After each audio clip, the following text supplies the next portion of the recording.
Dari saya Nisha Daria Yusri sebagai Ketua Kelompok. Saya Dina Nesarianti. Saya Darwin Sabian. Saya Ahmad Fatih. Oke, berikut ini adalah materi-materi yang akan dibahas oleh kelompok kami. Yang pertama itu ada peran individu dan komunitas. Yang kedua perubahan gaya hidup. Yang ketiga refleksi dan evaluasi pembelajaran. Lalu tugas individu dan komunitas dalam mengurangi pemanasan global. Yaitu pertama dari peran individu adalah mengurangi penggunaan emisi karbon. Emisi karbon merupakan penyebab utama terjadinya pemanasan global. Oleh karena itu, kita sebagai individu dapat mengurangi emisi karbon dengan cara mengurangi penggunaan energi, seperti mematikan lampu di siang hari, mematikan air jika kita sudah selesai mengisi bak mandi, lalu mengurangi penggunaan kendaraan pribadi. Lalu yang kedua, mengurangi penggunaan kendaraan pribadi. Kendaraan pribadi yang menggunakan tenaga bahan bakar dapat menghasilkan energi karbon yang menyebabkan pemanasan global. Oleh karena itu, kita sebagai individu dapat mengurangi penggunaan kendaraan pribadi yang menggunakan tenaga bahan bakar fosil dan lebih sering menggunakan transportasi umum. Lalu ketiga, menggunakan produk lokal dan musiman. Produk yang sering kita pakai yang diimpor dari luar negeri diantar menggunakan kapal dan pesawat untuk dapat sampai ke konsumen. Dan penggunaan kapal dan pesawat menghasilkan emisi karbon yang sangat tinggi. Lalu ada peran komunitas. Peran komunitas yang pertama adalah dapat melakukan pengelolaan sampah secara kolektif. Komunitas dapat mengadakan daur ulang bank sampah atau kompos bersama untuk mengurangi gas emisi karbon rumah kaca. Lalu yang kedua, melakukan penanaman pohon dan penghijauan lingkungan. Penanaman pohon dan penghijauan lingkungan dapat bermanfaat untuk menyerap gas emisi karbon yang tersebar di udara, yang dapat mengurangi pemanasan global.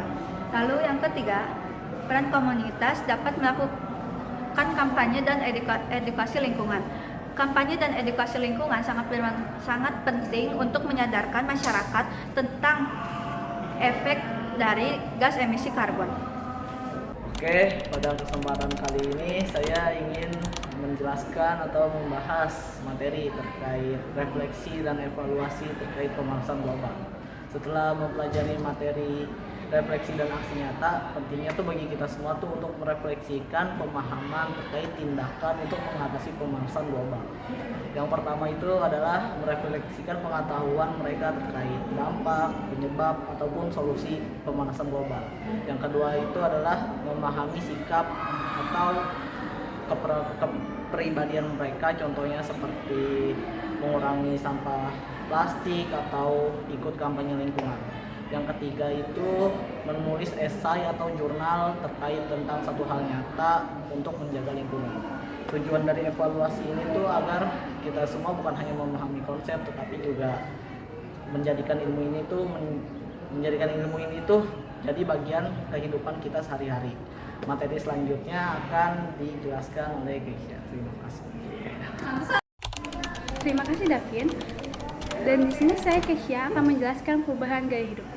Perubahan gaya hidup sangatlah penting dalam mengatasi pemanasan global. Berikut beberapa contoh perubahan gaya hidup dalam pemanasan global yang dapat membantu mengurangi dampaknya. Saya akan menjelaskan 4 contoh.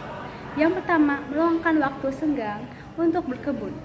Jika kalian bingung dan tidak tahu mau ngapain di dalam rumah, saya sarankan manfaatkan waktu tersebut untuk berkebun. Karena banyaknya tanaman CO2 akan membuat rumah kalian akan menjadi lebih segar dan lebih hijau. Dan yang kedua, gunakanlah transportasi umum dan gunakanlah kendaraan pribadi. Kendaraan yang bermobil listrik atau bermotor listrik atau berbagai kendaraan yang disebut carpooling. Dan yang terakhir, bersepeda atau berjalan kaki. Dari banyaknya aktivitas tersebut pasti ada banyak manfaatnya. Dan saya di sini akan menjelaskan manfaat-manfaatnya. Pertama, mengurangi emisi gas karbon. Kedua, mengurangi polusi yang di udara. Ketiga, menghindari adanya kemacetan. Dan yang terakhir, mengurangi hasil zat fosil. Dan yang ketiga adalah contohnya yaitu menghemat energi listrik atau menggunakan alat elektronik yang hemat daya. Dengan tujuan menghemat energi listrik sangatlah banyak tujuannya. Yang pertama, menghemat tagihan listrik, dan kedua, meningkatkan kualitas pada lingkungan. Tetapi dengan adanya tujuan pasti adanya cara untuk mengatasinya. Seperti mematikan lampu pada siang hari, gunakanlah sebagai gantinya sinar matahari yang lebih efisien. Yang kedua, matikan air yang sudah setelah dipakai. Dan yang ketiga, matikanlah alat elektronik yang sudah tidak dipakai. Dan yang keempat, memilih produk yang ramah lingkungan. Memilih produk ramah lingkungan berarti memilih produk yang berdampak positif kepada lingkungan dan masyarakat, seperti bahan baku alami dan daur ulang, dan hindari kemasan plastik. Pilihlah kemasan yang dapat didaur ulang, dan pilihlah barang yang berkualitas mahal, maka tidak akan cepat menjadi sampah, sehingga lebih ramah lingkungannya.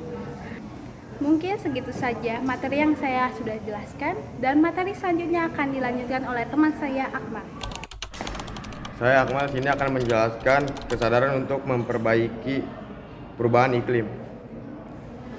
Dunia di tahun 2050, bayangkan udara saja tidak berpihak kepada kita. Suhu memasak ekstrim, sebagian orang terpaksa memendam setiap hari di ruang ber-AC dengan handuk basah, menyaka wajah, mata terus berair dengan kita hanya dapat tertidur di setiap subuh karena itu waktu yang cukup sejuk.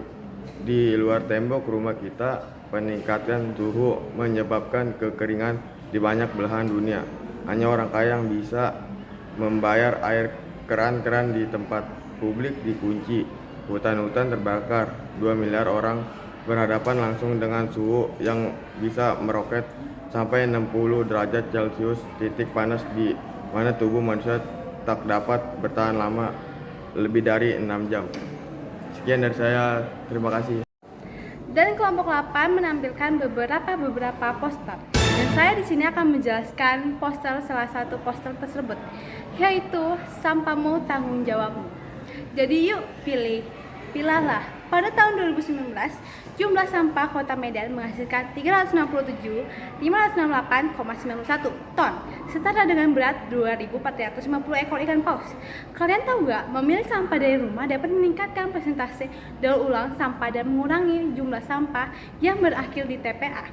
Bahkan kita mengelola sendiri sampah organik dari rumah akan mengurangi 58% volume seluruh sampah. Mungkin segitu saja yang saya sudah jelaskan di dalam poster tersebut. Terima kasih.